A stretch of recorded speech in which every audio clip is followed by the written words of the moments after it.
За манай хамт олон 2000 оноос эхлэн 25 дахь жилдээ ялгаатай хэрэгцээтэй хүүхдүүдийг боловсролыг шамруулан сургалт үйл ажиллагаа зохион байгуулж байгаа бөгөөд 24-өөс 25 оны хичээл жилд ялгаатай хэрэгцээтэй 27 хүүхдийг боловсролыг шамруулан үнээс эрүүл мэндийн сайд, хөдөлмөр нийгмийн хамгааллын сайдын хамтарсан тушаалын дагуу байнгын асаргаа шаардлагатай техникс ажилт онштой 8 хүүхдийг ердийн цэцэрлэгт үйдийн найз нөхдийн донд сурч хөгжих боломжийг олгон ажиллаж байна.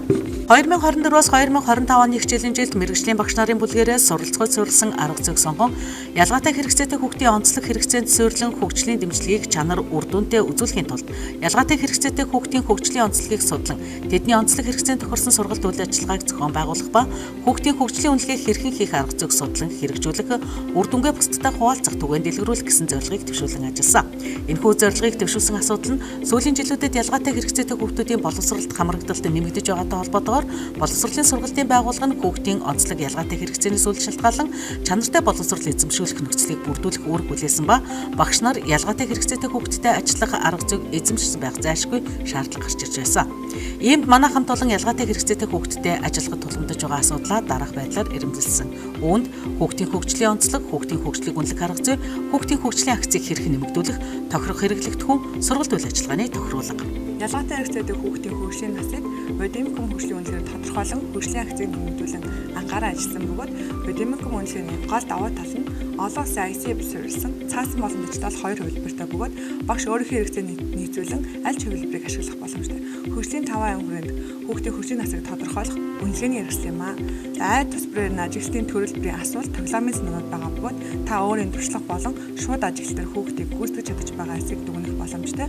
Ажилтны асуултууд нь хүмүүнээс хөндөж байгааг нь хүүхдийн хөгжлийн хавцтай бас харьцуулах боломжтой.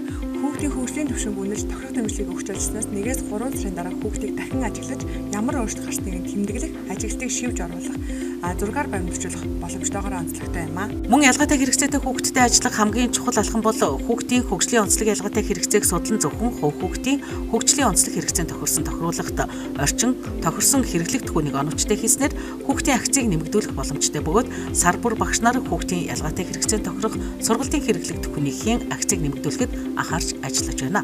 Жишээлбэл тархины саажилттай хүүхдэд халбах сойд сам зэрэг тохируулах, даунтай хүүхдэд борц зайчлуулах нь хэл яриа өгүүлхэн эрхтний булчингийн хөгжлийг нэмэгдүүлэх, мөн шүлсээ зохицуулах гэх мэт. Мөн бид аутизмын хүрээний эмгэгтэй хүүхдүүдийн хөгжмийн сургалт үйл ажиллагааны интеграц дээр үндэслэн хөгжлийн акцийг нэмэгдүүлэхэд анхаарч ажилласан. Аутизмын хүрээний эмгэгтэй хүүхдүүд харилцааны бэрхшээлээс олж нийгэмшихэд хамгийн их хүндрэл учирдаг. Үүнээс шалтгаалan тэдний хөгжлийн акцийг нэмэгдүүлэх үйл ажиллагаанд олон бэрхшээлүүд гарч ирдэг.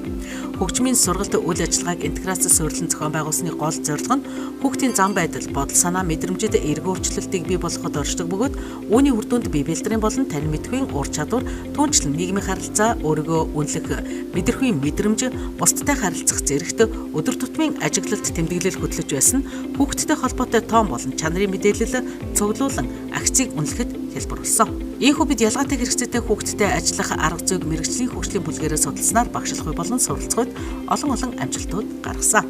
Түүнчлэн бид мэргэжлийн багш нарын бүлгээрээ ажиллах явцдаа хүүхдийн хөгжлийн онцлог хэрэгцээг илрүүлэн тохирох аргыг олж нэ, хөгжлийг дэмжих нь чухал гэдгийг үйл ажиллагаа бүрээс олж гарч байсан ба энэхүү үйл ажиллагаагаа 2024-өөс 2025 оны хичээлийн жилд үндэсний хэмжээнд 6 удаа, зүүн бүсийн хэмжээнд 1 удаа туршлага түгээн дэлгэрүүлэн 2025 оны боловсролын ерөнхий газрын шагнал хүүхдэд ээлтэй байгууллагаар шалгасан амжилтыг үзүүлсэн ба Монголын хичээлийн судалгааны нийгэмлэгийн болон боловсролын ерөнхий газрын вебсайтад туршлага байршуулсан түгээн дэлгэрүүлсэн. Мэргэжлийн багш нарын бүлэг нь хамтдаа суралцаж, хамтдаа хөгжих боломж юм аа.